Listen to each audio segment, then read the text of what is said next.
सोच्नुहोस्, तपाईसँग यति धेरै पैसा छ कि अब जीवनभर काम नगरे पनि पुग्छ। तपाईँलाई कुनै विषय बुझ्न मन लाग्यो भने संसारका उत्कृष्ट वैज्ञानिकहरूलाई फोन गर्न सक्नुहुन्छ। बिजनेसको बारेमा प्रश्न आयो भने ठुला कम्पनीका सिइओहरू तपाईँलाई भेट्न तयार हुन्छन्। टेक्नोलोजीको भविष्य बुझ्नु पर्यो भने तपाईँ आफै संसारका सबैभन्दा प्रभावशाली टेक्नोलोजी कम्पनीमध्ये एकको संस्थापक हुनुपर्छ। अब तपाईँलाई किताब किन चाहियो? सायद हामीमध्ये धेरैले भन्ने थियौँ, अब त सबै कुरा हासिल भइसक्यो, अब आराम गर्ने समय हो। तर बिल गेटले त्यस्तो गरेनन्। माइक्रोसफ्ट बनाएपछि पनि उनले पढ्न छोडेनन्। संसारका धनी व्यक्तिमध्ये एक बनेपछि पनि पढ्न छोडेनन्। ठुला कम्पनी, वैज्ञानिक, सरकार र विश्वका प्रभावशाली व्यक्तिसँग सिधा पहुँच भएपछि पनि उनले किताबलाई पुरानो माध्यम मानेनन्। बरु उनको जीवनमा एउटा यस्तो समय थियो जहाँ उनी दैनिक बैठक, फोन र कामबाट टाढा गएर एक्लै पढ्थे, सोच्थे र नयाँ विचारहरूलाई जोड्थे। यसलाई भनिन्थ्यो थिङ्क क्विक। तर यहाँ एउटा रोचक प्रश्न छ। यदि बिल गेट्ससँग संसारका उत्कृष्ट मानिसहरूसँग सिधा कुरा गर्ने सुविधा थियो भने उनी अझै किताब किन पढ्थे?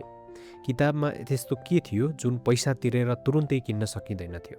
र अर्को प्रश्न, यदि किताब पढ्दैमा मानिस अरबपति बन्ने हो भने संसारका सबैभन्दा धेरै किताब पढ्ने मानिसहरू नै संसारका सबैभन्दा धनी हुनुपर्ने होइन र?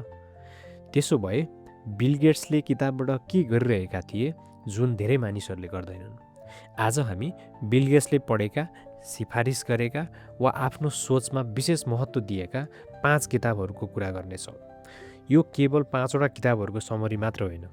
यी 5 किताबहरूलाई जोडेर हेर्दा एउटा यस्तो प्याटर्न देखिन्छ, एउटा यस्तो सोच्ने तरिका देखिन्छ जसले मानिसलाई भविष्य पहिले देखाउने होइन, तर भविष्य बदलिँदा आफूलाई बदलिन सिकाउँछ। जसले हरेक निर्णय सही बनाउने होइन, तर गलत सोचलाई चाँडै चिन्न मद्दत गर्छ। र जसले रातारात धनी बनाउने होइन, तर वर्षौँसम्म राम्रो निर्णय गर्ने क्षमता बलियो बनाउँछ। नेपालमा बसेर होस्, विदेश जाने तयारी गर्दै होस्, कुनै कम्पनीमा काम गर्दै होस्, सानो व्यवसाय चलाउँदै होस् वा भविष्यलाई लिएर अन्यमा होस्, यी किताबका विचारहरू तपाईँको जीवनसँग पनि जोडिन सक्छन्। किनकि अन्त्यमा प्रश्न यो होइन बिल गेट्सले कति किताब पढे, वास्तविक प्रश्न यो हो उनले पढेको कुरालाई कसरी सोचमा बदले र हामीले पनि त्यही कुरा सिक्न सक्छौँ कि सक्दैनौँ। भाग 1, सफल भएपछि पनि किन पढिरहने? हामीमध्ये धेरैको जीवनमा पढाइको एउटा निश्चित अर्थ हुन्छ। विद्यालयमा पढ्नु भनेको परीक्षा पास गर्नु हो, कलेजमा पढ्नु भनेको डिग्री लिनु हो, लोकसेवाको तयारी गर्नु भनेको नाम निकाल्नु हो, विदेश जानु अघि पढ्नु भनेको ल्याङ्ग्वेज टेस्ट पास गर्नु हो। अनि जब उद्देश्य पुरा हुन्छ, पढाइ पनि सकिन्छ। हामी किताबलाई जीवनभर सिक्ने माध्यमभन्दा बढी कुनै परीक्षाको पास गर्ने साधनका रूपमा हेर्न अभ्यस्त भएका छौँ। यो गलत होइन। नेपाल जस्तो ठाउँमा शिक्षा धेरै परिवारका लागि अवसरसम्म पुग्ने बाटो हो। एउटा डिग्रीले चाकरीको ढोका खोल्न सक्छ। एउटा परीक्षा पास गर्दा परिवारको आर्थिक अवस्था बदलिन सक्छ। एउटा स्किल सिक्दा विदेशमा राम्रो काम पाउन सकिन्छ। तर समस्या तब सुरु हुन्छ जब सर्टिफिकेट आएपछि सिक्ने प्रक्रिया पनि समाप्त हुन्छ। किनकि हाम्रो फर्मल एजुकेसन सकिए पनि संसार बदलिन रोकिँदैन। हिजो सुरक्षित मानिएको जागिर आज अटोमेसनबाट बदलिँदैछ। केही वर्ष अघि अप्सनल जस्तो देखिएको एआई यानि आर्टिफिसियल इन्टेलिजेन्स आज धेरै प्रोफेसनको दैनिक काममा प्रवेश गरिसकेको छ। पुरानो बिजनेस मोडलहरू कमजोर भइरहेका छन्। नयाँ काम सिर्जना भइरहेका छन्। महँगी बढ्छ, बजार बदलिन्छ, मानिसको व्यवहार बदलिन्छ। तर हामीले 5 वा 10 वर्ष अघि बनाएको सोच उस्तै रहन सक्छ। बिल गेट्सका लागि पढ्नु भनेको केवल नयाँ जानकारी जम्मा गर्नु थिएन। पढ्नु भनेको आफ्नो सोचलाई अपडेट गर्ने एउटा माध्यम थियो। कम्प्युटरमा पुरानो सफ्टवेयर अपडेट नगर्दा नयाँ समस्या आउन सक्छ। मानिसको सोच पनि केही हदसम्म त्यस्तै हुन्छ। हिजो सही भएको कुरा आज अधुरो हुन सक्छ। हिजो काम गरेको स्ट्राटेजी भोलि काम नगर्न सक्छ र आफूलाई सधैँ सही ठान्ने मानिसले नयाँ कुरा सिक्न गाह्रो हुन्छ।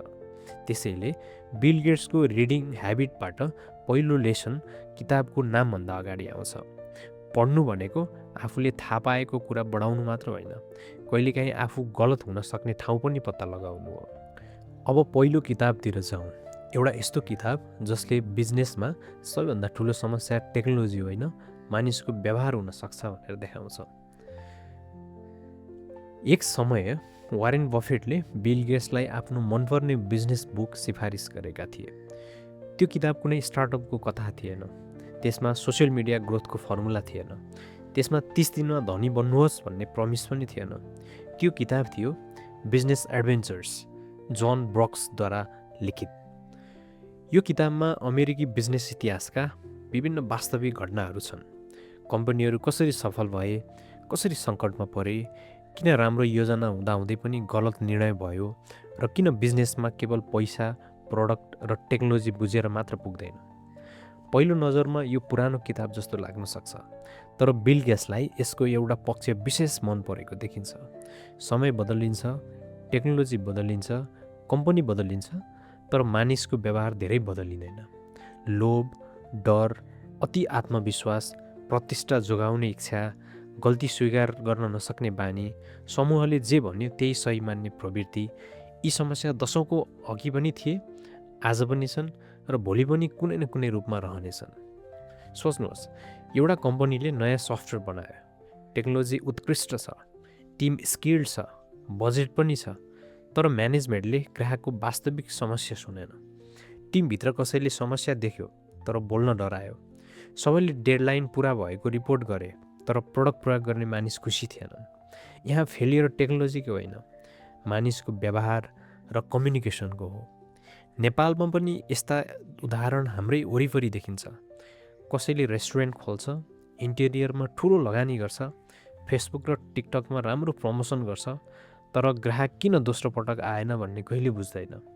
अर्को व्यक्ति सानो पसल चलाउँछ, उसको डेकोरेसन सामान्य छ, तर उसलाई ग्राहकले के खोज्छ, कुन सामान कहिले सकिन्छ, कसलाई उधारो दिनु ठिक हुन्छ र कसलाई हुँदैन भन्ने राम्रो ज्ञान हुन्छ। दोस्रो व्यक्तिसँग MBA नहुन सक्छ, तर उसले ह्युमन बिहेभियर राम्रोसँग बुझेको हुन्छ। बिजनेस एडभेन्चर्सको एउटा गहिरो लेसन यही हो, बिजनेस केवल नम्बर्सको खेल होइन, यी मानिसहरूको निर्णयको परिणाम हो। बिल गेट्सले माइक्रोसफ्ट बनाउँदा केवल कम्प्युटर कोड लेखिरहेका थिएनन्, उनले टेक्नोलोजी कहाँ जाँदैछ भनेर पनि बुझ्नु पर्थ्यो। कुन कम्पनीसँग पार्टनरसिप गर्ने, कुन अपर्च्युनिटी समात्ने, कुन प्रोडक्टमा फोकस गर्ने, कुन रिस्क लिने, यी सबै निर्णय मानिस, बजार र समयसँग जोडिएका थिए।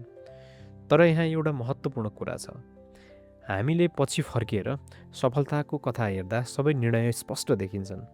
आज हामीलाई थाहा छ माइक्रोसफ्ट ठुलो कम्पनी बन्यो, त्यसको सुरुवाती निर्णयहरू जेन्युन प्लान जस्तो देखिन्छन्, तर निर्णय लिएको समयमा भविष्य निश्चित थिएन।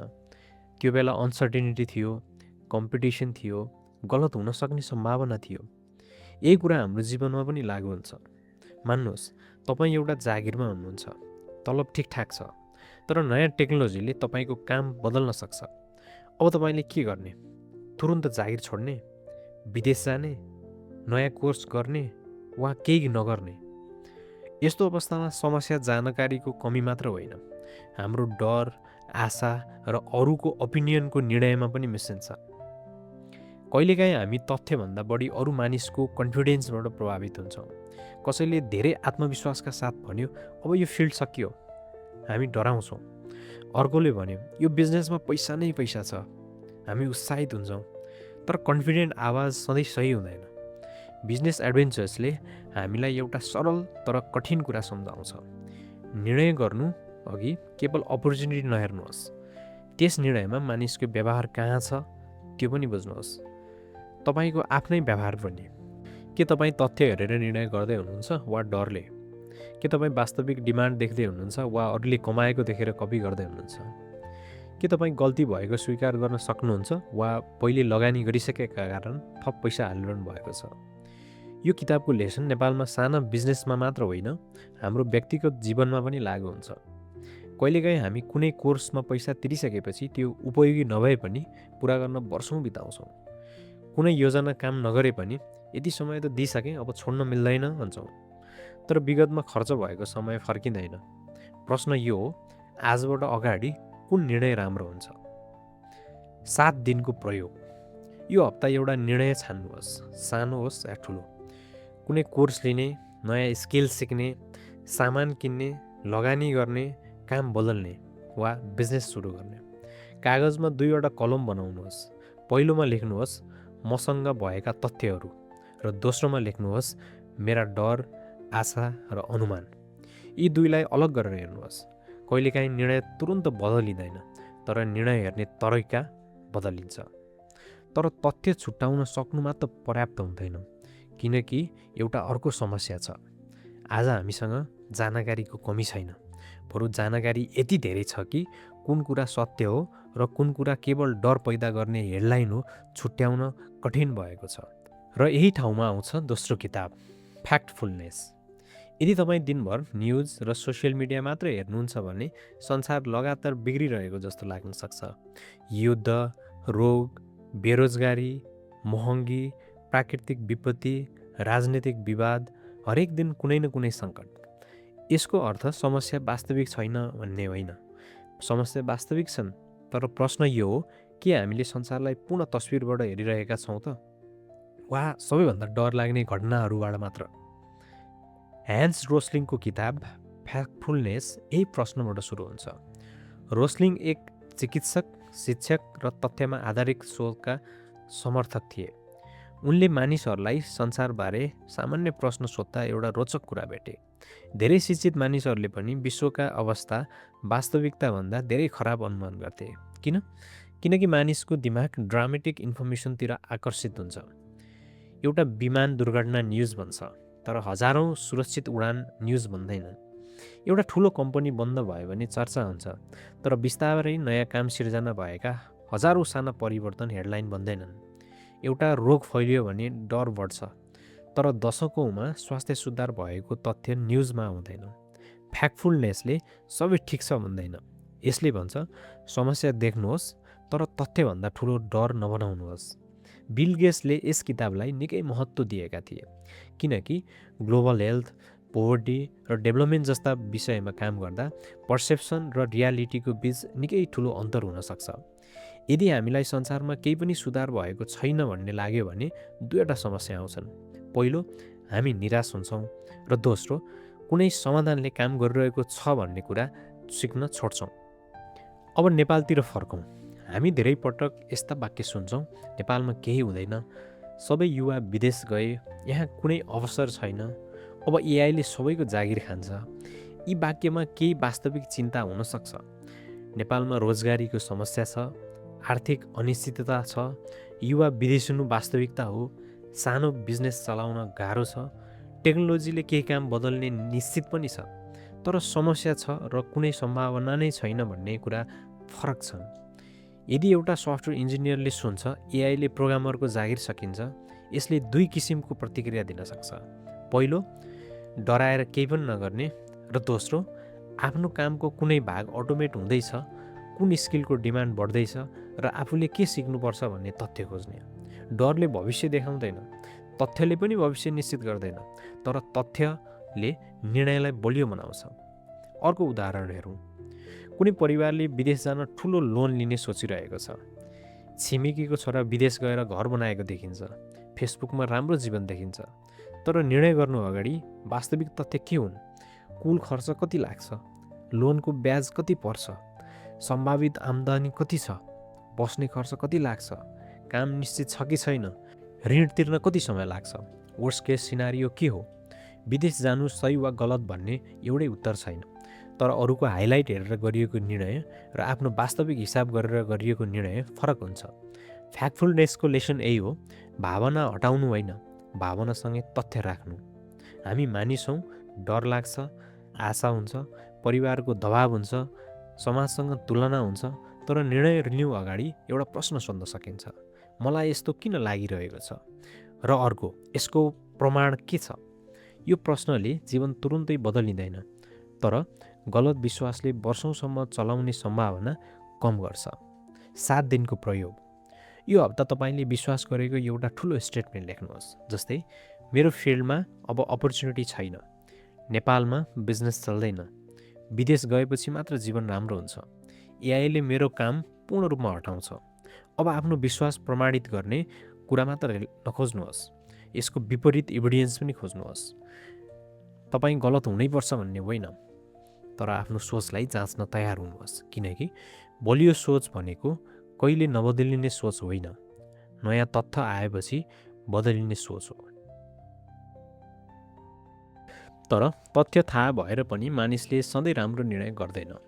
हामीलाई सही जानकारी हुनसक्छ, तर हाम्रो दिमागले त्यसलाई गलत तरिकाले बुझ्न सक्छ। र यहीँबाट तेस्रो किताबको प्रश्न सुरु हुन्छ, बुद्धिमान मानिसले पनि किन बारम्बार गलत निर्णय गर्छ? किताब 3, थिङ्किङ फास्ट एन्ड स्लो। सोच्नुहोस्, तपाईँले एउटा कम्पनीको सेयर किन्नुभयो। केही दिनपछि मूल्य बढ्यो। तपाईँलाई लाग्न सक्छ मैले बजार राम्रोसँग बुझेको रहेछु। अब तपाईँ अझ ठुलो रकम लगानी गर्नुहुन्छ, तर दोस्रो पटक मूल्य घट्यो। अब प्रश्न उठ्छ, पहिलो निर्णय वास्तवमै राम्रो एनालाइसिस थियो त, वा केही भाग लक पनि थियो?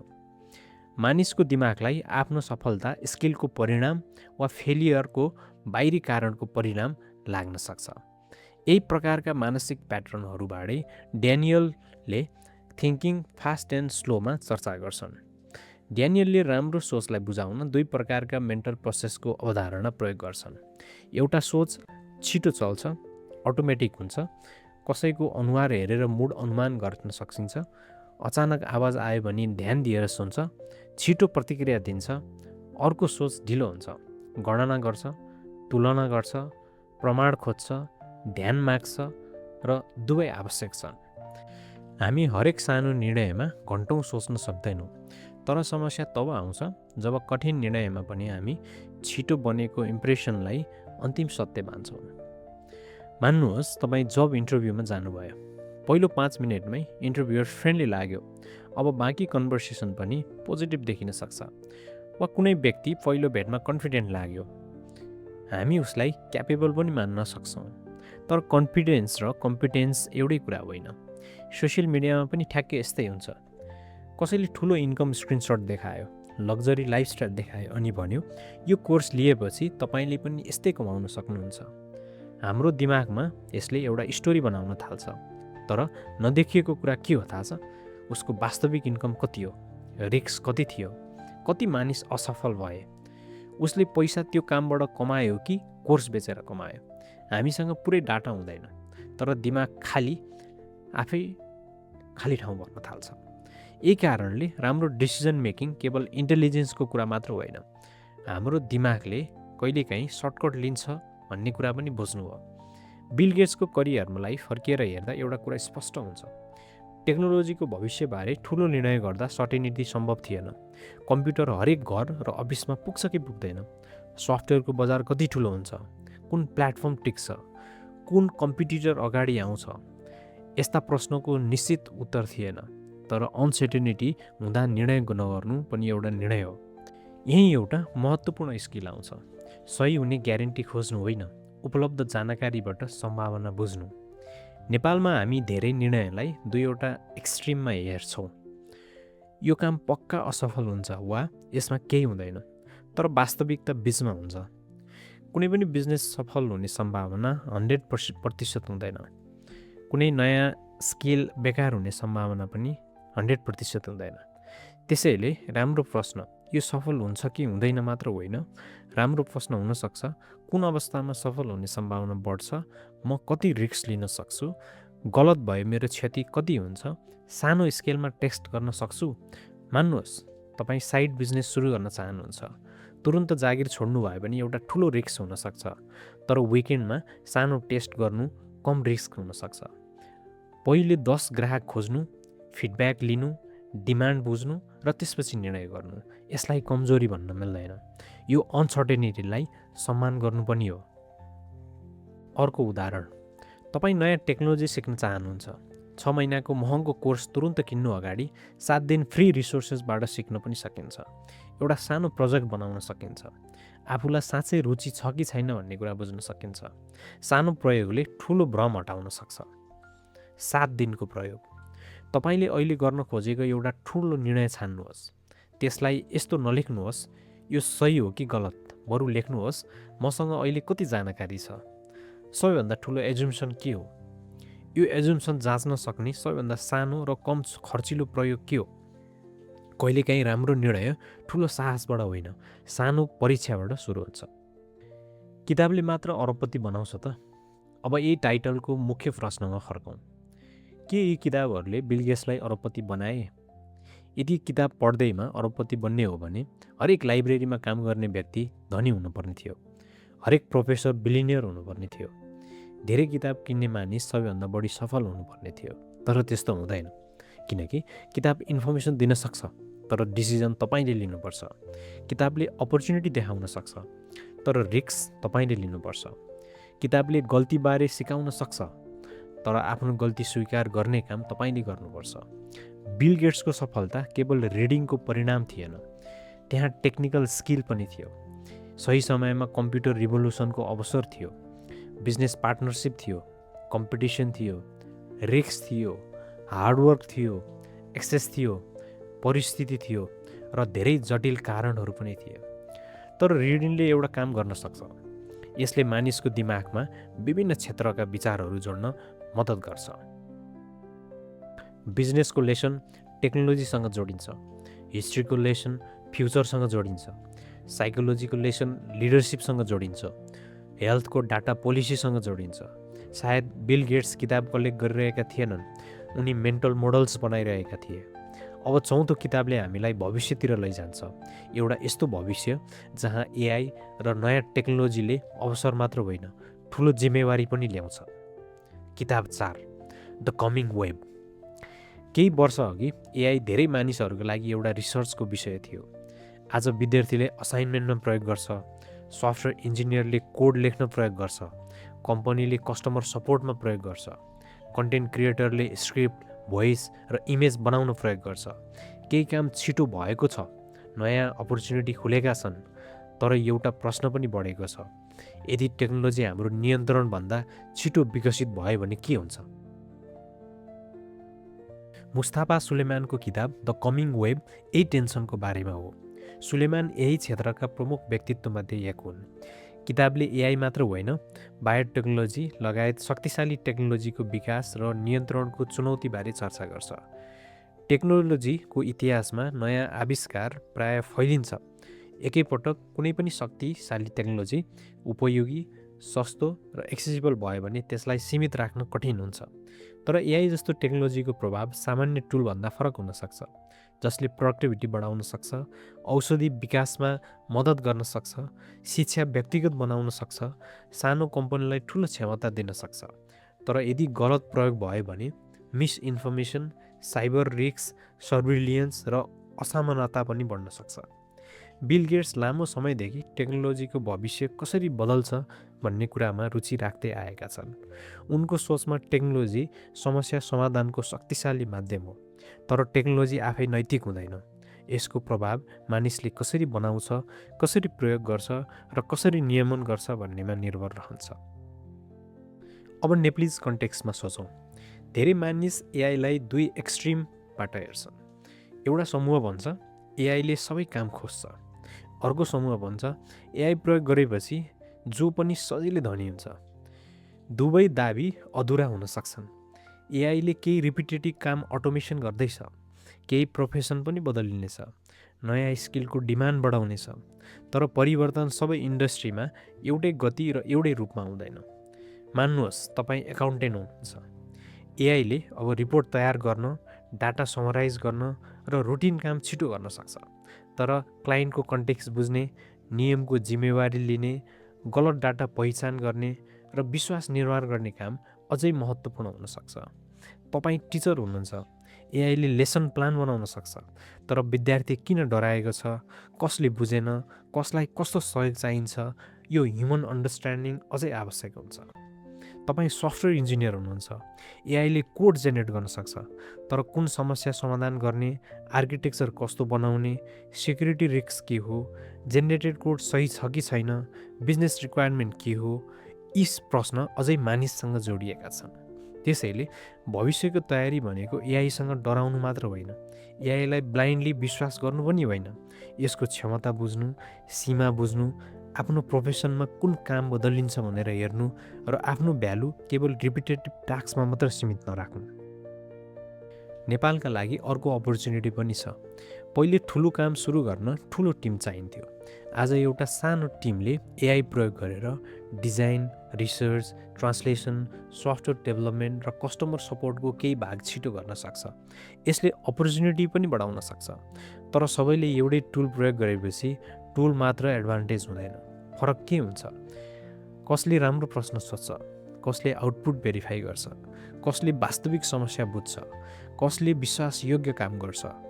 टेक्नोलोजी एक्सेस समान हुँदै जाँदा जजमेन्ट अझ मूल्यवान हुन सक्छ। 7 दिनको प्रयोग। आफ्नो काम वा करियर लेख्नुहोस्। त्यसपछि 3वटा प्रश्नहरूको उत्तर दिनुहोस्। पहिलो, मेरो कामको कुन भाग रिपिटेटिभ छ? दोस्रो, एआई वा अटोमेसनले कुन भाग छिटो बनाउन सक्छ? र तेस्रो, कुन ह्युमन स्किल अझ बढी महत्त्वपूर्ण हुन सक्छ? Communication, judgement, creativity, leadership, trust, domain knowledge. अर्को 7 दिनमा केवल एउटा एआईको टुल प्रयोग गरेर आफ्नो वास्तविक सानो काम सुधार गर्ने प्रयास गर्नुहोस्, तर आउटपुट भेरिफाई नगरी प्रयोग नगर्नुहोस्। टेक्नोलोजीलाई सर्टकट होइन, सोच बढाउने टुल बनाउनुहोस्। तर यहाँ एउटा कठिन प्रश्न बाँकी छ।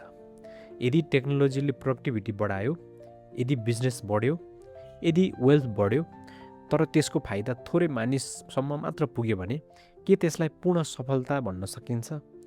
5औं किताबले सक्सेसलाई पैसा र कम्पनीको आकारभन्दा बाहिरबाट हेर्न मद्दत गर्छ।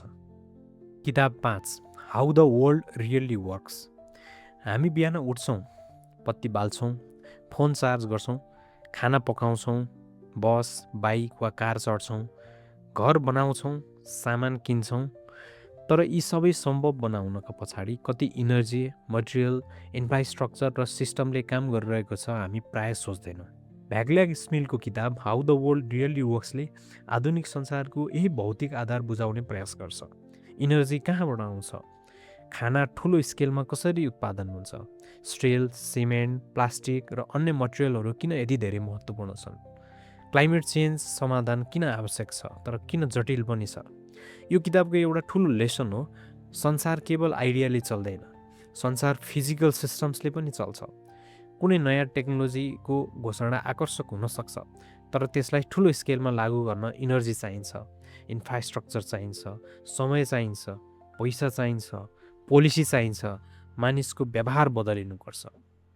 बिल गेट्सले इनर्जी, क्लाइमेट र ग्लोबल डेभलपमेन्ट जस्ता विषयमा लामो समयदेखि रुचि राखेका छन्। भ्याग्ल्याग स्मिलका कामले उनलाई प्रभाव पारेको कुरा उनले सार्वजनिक रूपमा उल्लेख गरेका छन्, किनकि ठुलो समस्या समाधान गर्दा अप्टिमिजम मात्र पर्याप्त हुँदैन, समस्याको वास्तविक स्केल पनि बुझ्नुपर्छ। अब यसलाई नेपालको जीवनसँग जोडौँ। हामी कहिलेकाहीँ एउटा ठुलो समाधान खोज्छौँ। एउटा राम्रो नेता आए सबै बदलिन्छ, एउटा नयाँ एप आए समस्या समाधान हुन्छ, एउटा ठुलो प्रोजेक्ट बने देश बदलिन्छ। तर वास्तविक परिवर्तन धेरै सिस्टमसँग जोडिएर आउँछ। उदाहरणका लागि नेपालमा इलेक्ट्रिक भेहिकल बन्नु सकारात्मक परिवर्तन हुन सक्छ, तर त्यससँगै electricity production, charging infrastructure, battery, road maintenance र पोलिसी पनि जोडिन्छ। कृषि मोडर्न बनाउने कुरा पनि राम्रो हो, तर मसिन मात्र पर्याप्त हुँदैन। बजार चाहिन्छ, भण्डारण चाहिन्छ, ढुवानी चाहिन्छ, मूल्यको स्थिरता चाहिन्छ, किसानसम्म जानकारी र फाइनेन्सिङ पुग्नुपर्छ। एउटा समस्या प्राय एउटा कारणले बनेको हुँदैन, त्यसैले एउटा सोलुसनले मात्र पनि समाधान गर्दैन। यही लेसन व्यक्तिगत जीवनमा पनि लागू हुन्छ। मान्नुहोस्, तपाईँ आर्थिक रूपमा राम्रो बन्न चाहनुहुन्छ, केवल इन्कम बढाउनु पर्याप्त नहुन सक्छ। खर्च कति छ, लोन कति छ, इमर्जेन्सी फन्ड छ, स्किल बढिरहेको छ, स्वास्थ्य बिग्रियो भने आर्थिक असर के हुन्छ, परिवारको जिम्मेवारी कति छ, यी सबै एउटै सिस्टमका भाग हुन्।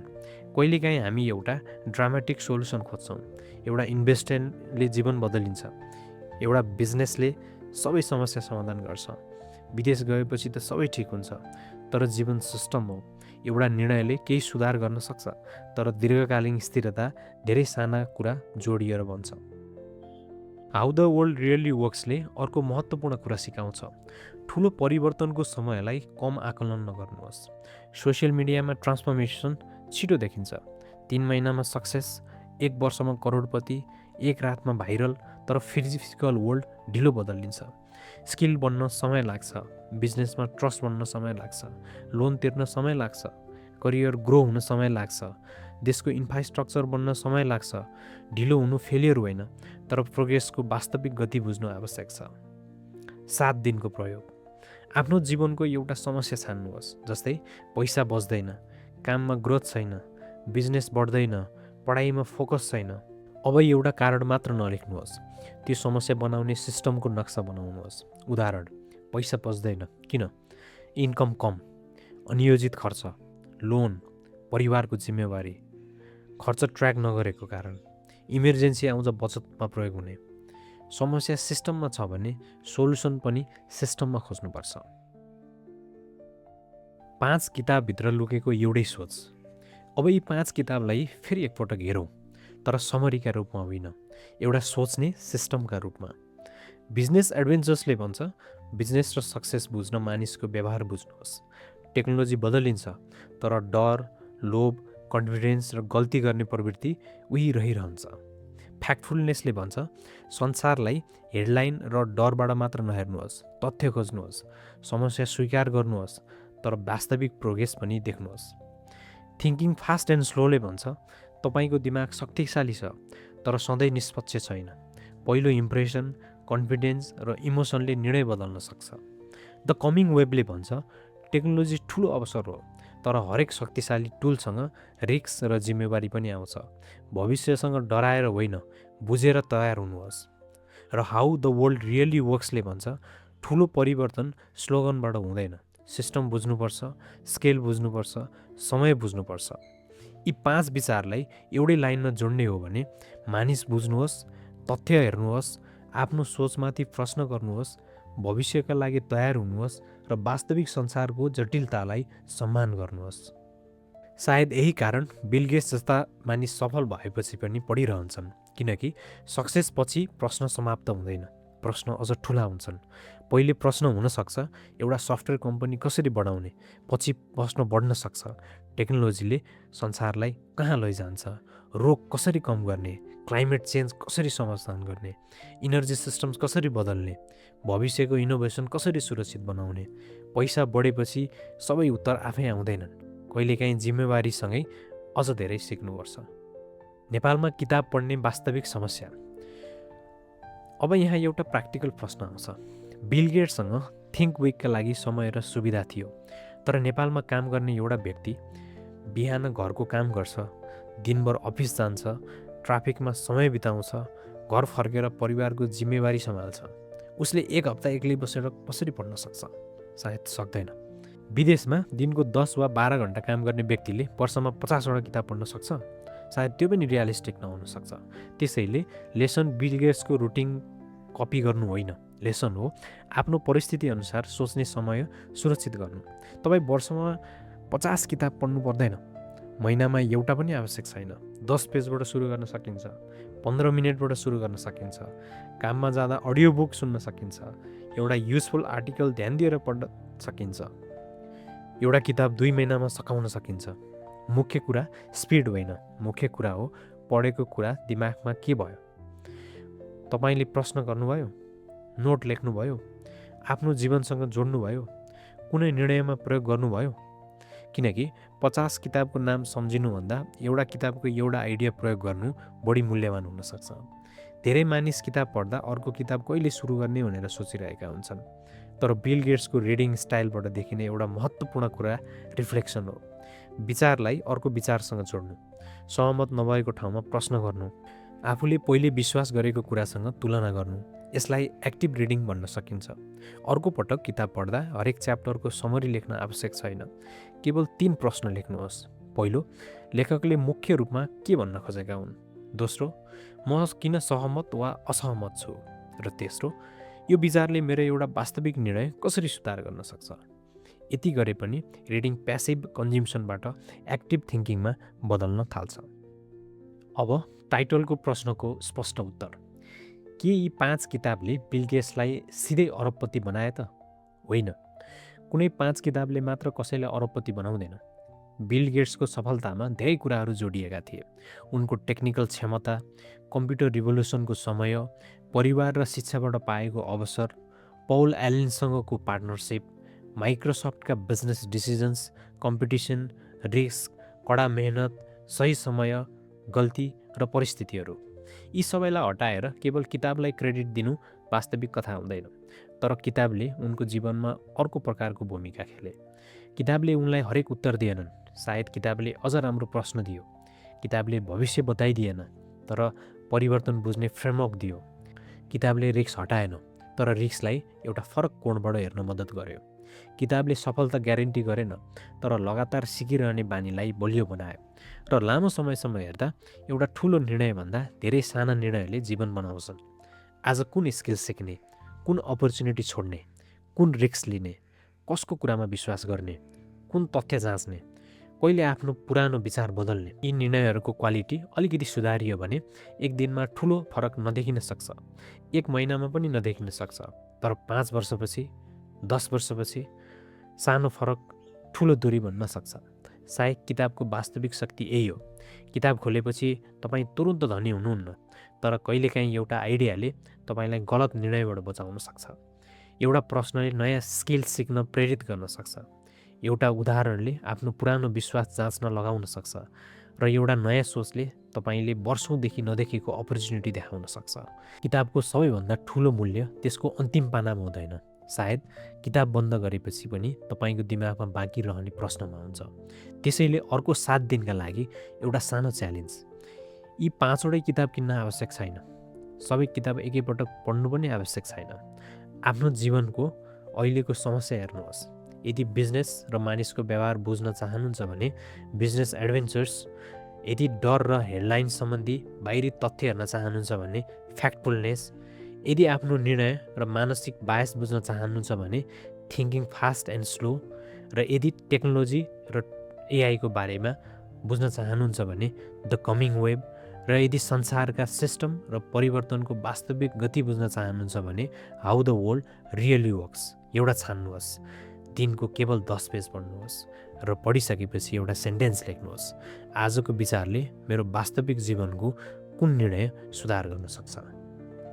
7 दिनपछि तपाईँ अरबपति नहुन सक्नुहुन्छ, तर सायद तपाईँले एउटा राम्रो प्रश्न सोच्न थाल्नुहुन्छ, र धेरै पटक ठुलो परिवर्तन उत्तरबाट होइन, सही प्रश्नबाट सुरु हुन्छ। र यदि तपाईँ यी किताबहरूको डिटेल समरी सुन्न चाहनुहुन्छ भने कृपया कमेन्ट गर्नुहोस्, र म आउने भिडियोहरूमा यी सबै किताबहरूको डिटेल समरी एक एक गरेर लिएर आउनेछु। यी 5 मध्ये तपाईँ आफ्नो अहिलेको जीवनका लागि कुन किताब रोज्नुहुन्छ? कमेन्टमा किताबको नाम वा नम्बर लेख्नुहोस्, र सम्भव भए किन रोज्नुभयो त्यो पनि लेख्नुहोस्। यस्ता किताब साइकोलोजी, पैसा, सफलता र जीवन बदल्ने विचारलाई केवल मोटिभेसन होइन, वास्तविक जीवनसँग जोडेर बुझ्न चाहनुहुन्छ भने नेपाली थिङ्क्सलाई सब्सक्राइब गर्नुहोस्, किनकि यहाँ हाम्रो उद्देश्य धेरै कुरा जान्नु मात्र होइन, अलि राम्रो सोच्नु हो, र कहिलेकाहीँ अलि राम्रो सोचिएको एउटा निर्णयले जीवनको दिशा नै बदल्न सक्छ। धन्यवाद।